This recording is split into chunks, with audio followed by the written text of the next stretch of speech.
Hello students, आज मैं अपने इस वीडियो में आपको स्टैंडर्ड आइडेंटिटीज के बारे में बताऊंगी जो हमें क्वेश्चन नंबर 2 एक्सरसाइज 9.5 में ज़रूरत पड़ेगी। अब इसके अंदर एक स्टैंडर्ड आइडेंटिटी है जो क्वेश्चन में भी मेंशन्ड है कि आपको ये वाली फोर्थ वाली आइडेंटिटी अप्लाई करनी है। तो इसका एक्सप्लेनेशन पहले मैं दे देती हूँ कि कैसे ये x plus A into X plus B आपका X square plus A B X plus A B बना और कैसे हम इसको क्वेश्चन में अप्लाई करेंगे। देखिए, ये है एक बाइनोमियल इंटू बाइनोमियल। तो अगर हम इसको बाइनोमियल इंटू बाइनोमियल से खोलें तो ये first term into the second bracket plus second term into the second bracket की तरह खुलेगा। अब हम इसको खोलेंगे तो ये आएगा X square plus B into X plus A into X plus A B. Generally हम क्वेश्चन को यहीं पे छोड़ देते हैं क्योंकि इनमें बस ये दोनों टर्म्स जो हैं वो लाइक होती है, इनको ऐड कर देते हैं और फिर क्वेश्चन को छोड़ देते हैं। तो वही इसमें करा है। इन्होंने क्या करा है आइडेंटिटी के अंदर, क्योंकि x कॉमन वेरिएबल है, जैसे अगर लिखा हो 2x प्लस 3x तो नॉर्मली हम 5x लिख देते हैं, बट यहाँ पे ये a और b का पार्ट प्ले कर रहे हैं और हमें पता नहीं है a और b क्या है, इसलिए इसको a प्लस बी ब्रैकेट कर दिया गया है और विथ मल्टीप्लाइड बाय x। तो जैसे हम 2x प्लस 3x को ऐड करके 5x लिख देते हैं और इसको करने का तरीका हम 2 प्लस 3 और x बाहर लिख सकते हैं तो ये 5x हो जाएगा। उसी तरीके से हमने इस क्वेश्चन में भी किया है। तो इस तरीके से हमारी ये आइडेंटिटी ऑब्टेन होती है।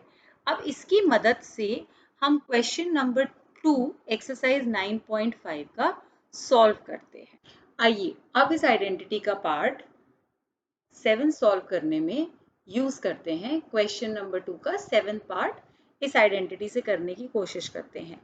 यहाँ पे पहले हम आइडेंटिटी जो है हमारी x प्लस ए और x प्लस बी और इसको इससे रिलेट कर रहे हैं, तो इसमें ढूंढते हैं कि कौन सा एक्सप्रेशन रिपीट कर रहा है। तो हमारा यहाँ पे x का रोल ये पूरा x y z प्ले कर रहा है। अब क्योंकि अब आगे चलते हैं, a ढूंढते हैं, प्लस a लिखा है, यहाँ पे -4 लिखा है, तो मुझे इसको x y z plus of -4 लिखना पड़ेगा। वो क्यों? क्योंकि प्लस इंटू माइनस माइनस देता है, क्वेश्चन के साइन पे कोई असर नहीं पड़ा, लेकिन क्योंकि हमें आइडेंटिटी प्लस साइन के साथ लगानी है तो वो हिसाब हमें यहाँ पे बनाना पड़ेगा, वो एक्सप्रेशन बिल्कुल सेम बनना चाहिए। तो यहाँ पे a हमारा -4 है। इस तरीके से जो सेकंड वाला ब्रैकेट है जहाँ पे -2 लिखा हुआ है उसको हमें x y z plus of -2 लिखना पड़ेगा। तो हमारा यहाँ पे a बन गया -4, b हो गया -2 और x हो गया x y z। अगर इसकी क्लैरिटी हो गई है तो अब हम क्वेश्चन को आगे करते हैं। फॉर्मूला एक बार हम अपने हाथों से लिख लेते हैं। Using x plus a into X plus B is X square plus a plus B X plus A B. तो अब उसे हम इस क्वेश्चन में लगाने की कोशिश कर रहे हैं जहाँ पे माइनस साइन है, तो इसको हम X Y Z plus of -4 लिख के चलेंगे ताकि हमारा क्वेश्चन बिल्कुल आइडेंटिटी से मेल खाए।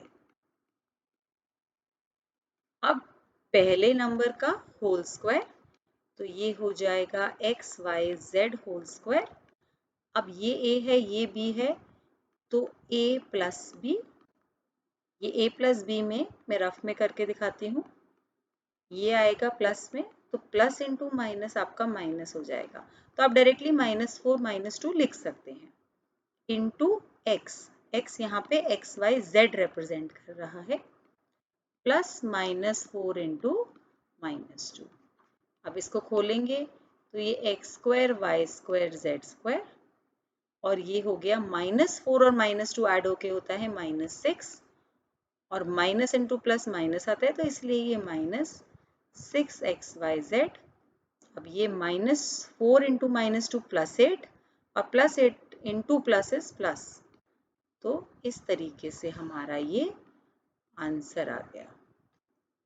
अगर आपको इस क्वेश्चन से रिलेटेड कोई भी क्वेरी हो तो आप कमेंट सेक्शन में पोस्ट कर सकते हैं। Thank you. Please subscribe to our channel for more videos by clicking on the subscribe button below. Also visit our website www.studiestoday.com for free study material like sample papers, solved question papers, worksheet, online test and concept notes made by the teachers of leading schools in India.